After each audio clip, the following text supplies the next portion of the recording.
Himanshi and welcome to let's learn. तो आज हम बात करेंगे कैसे हमारे 4 लर्नर्स ने सीटेट को क्रैक नहीं किया, अच्छे नंबर से क्रैक किया। 130, 131 इस तरह के स्कोर्स हैं और कुछ लर्नर्स आज नहीं आ पाए, बट उनसे भी आपको नेक्स्ट सेशन में मिल पाएंगे। तो आज हमारे साथ दीपक हैं, फिर कनिका हैं, उसके बाद मैं तो हूँ ही, और प्रियंका, देन रोमा। तो हम लोग अभी 5 लोग यहाँ बैठे हुए हैं और आपके साथ शेयर करेंगे। मजे की बात ये सभी सेकेंड ईयर में हैं या फिर फाइनल ईयर में हैं अपने। प्रियंका कहें तो बीएलएड के 4th ईयर में है, कनिका सेकेंड ईयर में है डाइट के, दीपक भी सेकेंड ईयर में है डाइट के। मैं किसी को बोलने का मौका ही नहीं दे रही हूँ, हाँ बट मिलेगा आपको मौका। तो सबसे पहला सवाल आपसे ये है कि कितना पैसा देके बुलाया गया है? क्योंकि आज हम मतलब आजकल अब ये सेशन से इंटरव्यू से ज्यादा जरूरी हो गया है कि ये क्लियर करना कि पैसा दे के आए हो कि नहीं। बताओ कितना पैसा मिला है? 0 रुपीस। ये नहीं, जितना दुख है लग भी रहा है, मान भी लिया। यार ऐसे मत बोलो यार, बॉटल तो मिली है यार। है ऐसे ऐसे बातें देनी नहीं सीखी अभी आप लोगों ने। यूट्यूब पे लोग बातें देते हैं, ऐसे बहुत सारा ढेर सारा प्यार मिला है। शिक्षा मिली है, ज्ञान मिला है। खैर ये सब तो चलता रहेगा और हम बेसिकली बात करेंगे कैसा लग रहा है आप लोगों को अभी यहाँ। हम लोग इतनी देर से बहुत अच्छा फालतू बातें कर रहे हैं, बिल्कुल इधर उधर की। कैसा लग रहा है? बढ़िया लग रहा है कनिका?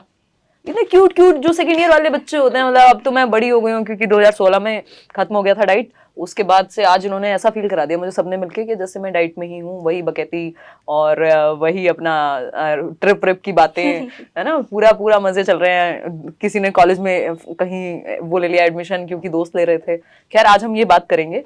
दीपक आप बताएंगे अपना स्कोर और आप अभी क्या कर रहे हैं, कितने साल के हैं अगर आप बताना चाहें तो, और आगे क्या प्लान है? मैम मेरा स्कोर 131 है और मेरी एज मैं 20 का होने वाला हूँ, 19 अच्छा वाह यार, कितना अच्छा लगता है अपने से छोटे लोगों से मिलना। मुझे तो बहुत रेयर हो गया मेरे लिए।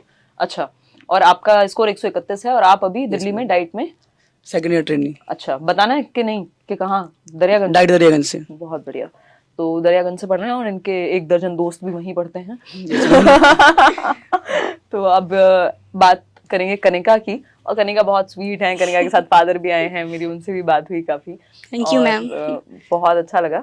मतलब कनिका आप हैं, आप अपने बारे में बताइए। डीएलएड सेकंड ईयर में हूँ मैं अभी and I will be 20 this July.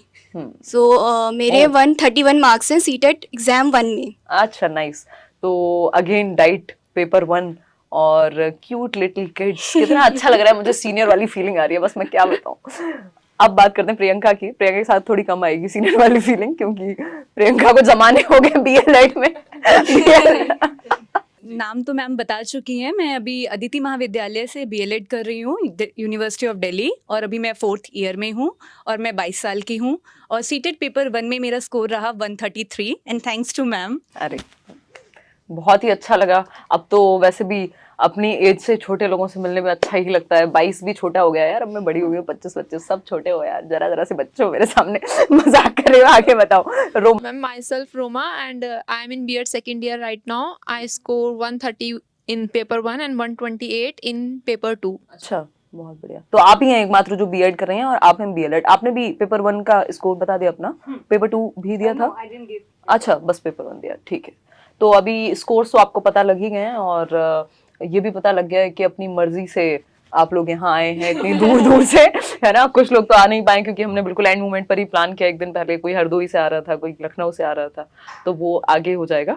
Actually इस बार मैंने सोचा था कि सीटेट के इंटरव्यूज अब रहने देते हैं। मीटअप हो गया, उसमें मिल गए हैं लोग, और फिर केवीएस भी चल रहा है तो उसकी भी प्रिपरेशंस चल रही हैं। डीट प्लस भी के इन बिटवीन 1-2 इंटरव्यूज थे।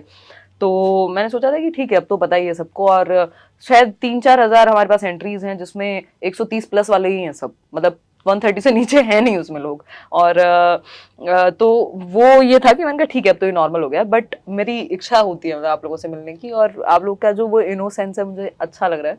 और अब हम ये बात करेंगे कि आपने तैयारी कैसे करी। दीपक से शुरू करते हैं। और दीपक आप ऐसे जगमग कर दीजिए, रोशन कर दीजिए पूरा रूम, बता दीजिए सबको कि आपने तैयारी कैसे की, क्या पढ़ा, कौन सी किताबें, कितने दिन पहले शुरू की? मैम जब मैंने 12th किया तो मैं डाइट के बारे में सर्च कर रहा था, तो उसी दौरान आपका वीडियो मिला मुझे। तो मैंने फिक्स तो कर लिया था कि पढ़ना आपसे ही है। शुरू में 1-2 वीडियो देखी थी तो बहुत अच्छा लगा देख के, तो वहाँ से फिक्स था कि आपसे पढ़ना है। ठीक है। फिर जब फर्स्ट ईयर हो गया तो पता लगा कि सेकंड ईयर में अगर सीटेट करते तो वैलिड माना जाता है वो। वीडियो अच्छा लगा था, मैं अच्छी लगी थी, बातें अच्छी लगी थी। मतलब सब कुछ मैम जो पढ़ाने का तरीका था वो अच्छा लगा था। फिर जो हमारे सीनियर्स थे उन्होंने भी गाइड करा आपके वीडियोस तो फिर कंफर्म तो था पहले से, तो वीडियो देखना शुरू करी वहां से ही। अगस्त सितंबर से शुरू कर दिया था देखना वीडियोस। अच्छा। तो आपकी कोई वीडियो शायद ही ऐसी होगी जो मैंने स्किप करी हो, जी। सारी वीडियोस देखी हैं अरे और वीडियोस से तैयारी करी है और सीडीपी में मेरे 30 आउट ऑफ 30 थे। अरे वाह, बहुत बढ़िया। तो उन्हीं वीडियोस मतलब से फर्स्ट ईयर से आपने शुरू कर दिया था, साथ में डाइट भी चल रही है, टाइम तो वहां पे भी जाता ही है, क्लासेस होती हैं दुनिया भर की, लेसन प्लानिंग फलाना ढिमकाना, एसईपी होगी, है ना। तो आपने फिर बुक्स वगैरह ली या कैसे? बुक्स तो नहीं, आपने बताई थी एक आर गुप्ता की बुक, हाँ हाँ, प्रीवियस प्रीवियस ईयर की, बस वो परचेज करी थी और आपके नोट्स और फ्री नोट्स थे इस बार। यस तो मैम। हाँ मजे आए सबको? सभी ने पढ़े हैं वो तो मैं आपसे पूछ भी रही थी। Yes ma'am. बहुत ही बढ़िया। तो बिल्कुल कंसाइज नोट्स हैं, मतलब नोट्स का मतलब भी होता है संक्षिप्त होंगे, ऐसा नहीं है 5000 पेज के नोट्स होंगे। ठीक है, तो एक तो आपने वीडियोस देखे हैं, दूसरा वो नोट्स पढ़े हैं, तीसरा आपने वो आर गुप्ता परचेज की थी। Yes ma'am. That's it. Yes ma'am. ठीक है, अब कनिका की बारी। Ma'am I completed my 12th class in 2021। उसके बाद I enrol myself in DLED। जी। तो DLED में ये था कि मेरे बेसिक्स क्लियर थे, CDP के भी और पेडागोजी, मतलब जितने भी सब्जेक्ट्स थे मेरे बेसिक्स क्लियर थे DLED फर्स्ट ईयर और सेकंड ईयर से। फिर मैं सीरियस हुई थी, मतलब आपकी वीडियोस देखना शुरू करा था मैंने 3-4 मंथ्स पहले। तो जितनी भी आपकी CDP की प्लेलिस्ट थी, जितनी भी थी, मैंने सारी 2 बार तो मिनिमम देख रखी थी। फिर उसके बाद आपके होते थे जो 9 PM प्रैक्टिस सेशंस होते थे, वो मैं सारे लेती थी, एक भी नहीं छोड़े वो मैं सारे लेती थी। फिर यही मतलब यही करा। फिर आपने जो नोट्स दिए और प्रीवियस ईयर जो ऑनलाइन वाले थे, सिर्फ ऑनलाइन वाले, सिर्फ वही करे। अच्छा। उनसे एक भी एक्स्ट्रा जो पहले थे ऑनलाइन वाले 10-15 सेट जितने भी थे, बहुत बढ़िया। मिनिमम 2 टाइम्स मैंने वो करे थे और नोट्स पढ़े थे। और बुक मैंने एक भी नहीं ली थी, बहुत ही बुक बढ़िया। की तो मुझे जरूरत ही नहीं पड़ी, सिर्फ वीडियोस से देखा और प्रीवियस ईयर। अरे वाह, कितने क्यूट है कनिका। इनका मजाक भी, मतलब जैसे मैं अभी दीपक के साथ थोड़ा लाइटर नोट पे थी, थोड़े थोड़े मजे मैं आज ले रही हूँ, क्योंकि मैं आज सोई भी नहीं हूँ, तो जब मैं सोती नहीं हूँ या मैं स्ट्रेस में होती हूँ तो मैं एक्स्ट्रा मजे लेती हूँ फिर। तो बहुत बढ़िया कनिका, बहुत प्यारी सी बात लगी। अभी आएंगे आपके पास वापस। Thank you, प्रियंका से पूछते हैं अभी। तो मेरी जर्नी फर्स्ट ईयर से प्रियंका से याद आया, प्रियंका जानती हैं किरण को, जिनका रैंक 1 आया है, और प्रियंका अभी बता रही थी, तो आज यही सब चल रहा था। तो किरण एक रियल पर्सन है जो पढ़ाती हैं और इनकी कजिन या कोई तो उनकी कोचिंग में पढ़ता भी है उनसे। तो बस ऐसे ही, मैं तो मजाक कर रही थी, कुछ लोग मजाक उड़ा रहे थे कमेंट्स में। बुरा लगता है यार, लर्नर्स के बारे में गलत नहीं बोलना चाहिए, क्योंकि ऐसे मतलब ऑफ कोर्स ये ठीक नहीं है। खैर छोड़िए, हो सकता है हम ये बात कट भी कर दें, बट मैं काफ़ी हर्ट हूँ इस बात से कि आप मेरा मजाक उड़ाइए, आप किसी प्लेटफॉर्म का मजाक उड़ाइए, बट लर्नर्स का मजाक मत उड़ाइए। स्पेशली जिस इंसान ने सालों मेहनत करके रैंक 1 निकाला है, फिर वो ऑनेस्टी से अपनी जर्नी शेयर करने आया है, उस पर अगर हम इस तरह के एलिगेशंस लगाएंगे अपनी ईगो और फ्रस्ट्रेशन की वजह से, तो कल को लोग अपनी स्टोरी भी शेयर नहीं करेंगे। तो वो उस लर्नर के लिए होप नहीं रहेगी कल को, जो गाँव से कहीं देख रहा होगा, है ना। खैर आते हैं प्रियंका आपकी बात पर कि आपने कैसे तैयारी की, और 131 स्कोर है ना आपका? 133, 133। ठीक, बताइए। तो मैम मेरी जर्नी स्टार्ट हुई फर्स्ट ईयर से। तो मैं कॉमर्स बैकग्राउंड से थी, तो साइकोलॉजी मैंने पढ़ा भी नहीं था। तो मैं कॉलेज में गई और शुरुआती मेरे प्याजे से हुई, तो वहाँ मुझे एडेप्टेशन, एसिमिलेशन नहीं समझ आया, लेकिन ऑल्दो इंटरेस्ट बहुत आया, क्योंकि साइकोलॉजी ऐसा है कि आपको उस तरफ खींच के ले जाता है कि इंसान क्या है एक्चुअली। तो फिर मुझे हुआ कि मैं जानती हूँ प्याजे क्या है। मैंने यूट्यूब पे सर्च किया, तो सबसे पहले आपकी ही वीडियो आई, तो मैंने देखी, 1 नहीं 2 नहीं 3 जो भी प्याजे पे बनी हुई थी, मैंने वो सारी स्क्रॉल करी और सारी देखी। तो मुझे बहुत इंटरेस्टिंग लगा और मुझे समझ भी आ रहा था। सबसे बड़ी बात ये, मैंने बाकी लोगों की भी देखी, ऐसा नहीं है कि मुझे इसके पैसे मिले गए हैं कि मैंने बाकियों की भी देखी, तो क्लियर नहीं हुआ। बहुत सिंपल वर्ड्स थे, बहुत इजीली समझाया गया, तो बहुत अच्छे से समझ आया। तो मतलब मैं बेस्ट पढ़ाती हूँ दुनिया में। एग्जैक्टली। अब तो यही बातें करनी पड़ेंगी, क्योंकि अब नहीं कंसेप्ट बहुत अच्छे से क्लियर हुआ। तो यही था कि जिसने मुझे सीटेट में हेल्प किया, तो यार मैं 51 रुपए दूंगी यार, हम पैसे देंगे, आप बोल दो, आप कि आपसे बढ़िया है ही नहीं दुनिया में कोई। No, जो है हाँ है लोग बढ़िया। It is not like that. अब जो एफर्ट्स कर रहा है तो उसको हमें बोलना चाहिए। अगर हम एक्सप्रेस नहीं करेंगे तो इस इंसान के एफर्ट्स का भी कोई फायदा नहीं है। आफ्टर ऑल आप हमारे लिए ये कर रहे हैं और हम उनसे सीख रहे हैं और अचीव कर रहे हैं अपनी लाइफ में। तो चेन बनती है ना, मतलब आप शेयर करते हो चीजें, एक दूसरे से हम सीखते हैं, इंस्पायर होते हैं। कई बार मैं आपसे मिलके अगर थोड़ा बहुत लो फील करती हूँ तो आपसे मिली हूँ तो मुझे अच्छा लग रहा है, आपको अच्छा लग रहा होगा, ऐसी चीजें चलती हैं, हम एक दूसरे से शेयर करते रहेंगे। वही वाइगॉस्की वाला कॉन्सेप्ट है। है ना।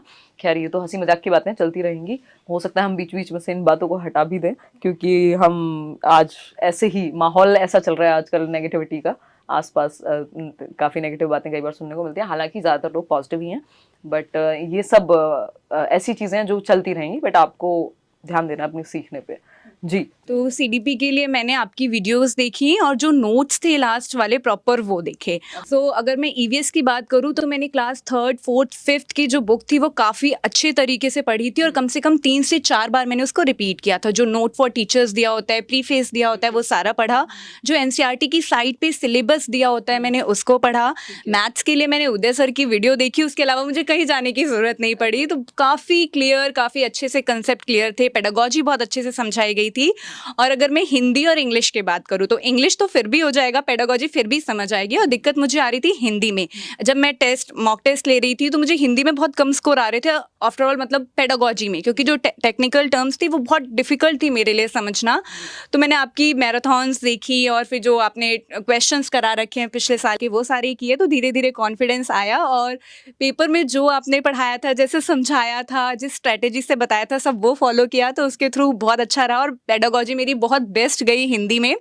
और जो मुझे दिक्कत आई वो थोड़ी ईवीएस में इसलिए आई क्योंकि मैंने स्टैटिक जीके पर ध्यान नहीं दिया। अगर आप प्रीवियस ईयर के पेपर्स आप देखेंगे उठा के, तो वहाँ पे ज्योग्राफी का भी लिटिल बिट पोर्शन आ रहा है, तो जो मेरे मार्क्स डिडक्ट हुए हैं मेनली फ्रॉम वहाँ से हुआ है। नाइस। जी, आप में से किसी ने कोचिंग नहीं ली, कोई कोर्स नहीं लिया? नो मैम, है ना? कुछ नहीं। मेरा जो अच्छा। था वो कैरियर विल पे कोर्स था, बट वो उसके लिए था टेस्ट अटेम्प्ट करने के लिए। मैंने वहाँ से कोई ऐसा क्लासेस अटेम्प्ट नहीं करी हैं, अटेंड नहीं करी हैं, बट हाँ मॉक टेस्ट ज़रूर दिया मैंने। मैम मेरी जर्नी स्टार्ट हुई थी रोमा हमारे साथ हैं और रोमा का स्कोर है 131। ये 130। जी, मैम मेरी जर्नी स्टार्ट हुई थी जब मेरा बीएड का फर्स्ट ईयर का मैं एग्जाम देकर आई। देन मैंने डिसाइड कर लिया था मतलब कि ये मैं 1 साल पहले की ही बात यस है। मैम, तो मैंने डिसाइड कर लिया था कि मैं 2022 दिसंबर वाला सीटेट दूंगी। पर ये था, मैं स्टार्टिंग में जब मैंने आपका चैनल के बारे में, मुझे ऐसे पता था कि मेरी सिस्टर ने 2021 वाला सीटेट दिया था and she passed in that. So मैंने ये था कि मुझे पहले से पता था आपके बारे में, तो मुझे था कि मुझे हिमांशी मैम से ही पढ़ना है। तो मेरे घर में था कि हिमांशी मैम बहुत अच्छा पढ़ाती हैं, तो मैंने बहुत सुना हुआ था आपके बारे में। तो जब मैंने आपके चैनल पे गई, मैं 18 अगस्त को मेरे एग्जाम्स खत्म हुए थे, तो मैंने आते ही जस्ट आपका चैनल सर्च किया, तो मैंने देखा कि वहाँ पे 100+ वीडियोस थी आपकी। तो मैं तो मतलब एक बार को मैं डर गई थी कि मैं अगर 1 से स्टार्ट करना शुरू करूँगी तो नहीं हो पाएंगी, मतलब मुझे बहुत लगा। तो मुझे मेरी सिस्टर ने सजेस्ट किया कि तू मैराथन से स्टार्ट कर। तो जो आपकी वो 3 घंटे वाली मैराथन की सीडीपी की, मैंने उसको एक बारी में बैठ के रात को 3 बजे तक कंप्लीट की। तो मुझे सच में लग रहा था उस टाइम पे कि ये नॉर्मल स्पीड पे कि 1.5x पे? 1.5 पे वो 3 बजे यार कंप्लीट। मेरी आवाज कोई 1.5x पे सुन ले तो उसको बहुत कंसंट्रेशन चाहिए, क्योंकि मैं वैसे ही स्पीड में बोलती हूँ। मैंने फर्स्ट टाइम पे करा तो मुझे सच में लगा कि सीडीपी तो मतलब बहुत डिफिकल्ट रहेगी, इतनी टेक्निकल टर्म्स है। मेरा साइंस बैकग्राउंड से हुआ है बेसिकली, तो मुझे काफ़ी डर लगा सीडीपी में। तो मैंने ये सोचा कि याद कैसे होगा, इसको तो रटना पड़ेगा, ये तो नहीं हो पाएगा। तो फिर मैंने जब आपकी वो 100+ वीडियोस थी, मैंने उसी नेक्स्ट डे से जो 9 PM वाला सेशन होता था, मैंने वो देखना स्टार्ट कर दिया था अगले दिन से, जो फ्रेश वीडियोस आती थी उनको। तो वो वीडियोस जब मैं 10-12 दिन हो गए और मैंने वो जो नोट्स बनाए थे आपकी मैराथन से, मैंने उनको रिवाइज किया, तो मुझे वो समझ में आने लगे क्वेश्चंस। आप क्वेश्चन सॉल्व करवाती थी, तो जैसे ही डे बाय डे वो चीज़ें इंक्रीज होती गई, मुझे समझ में आने लगे क्वेश्चंस। तो जब मैं खुद से भी फिर मैंने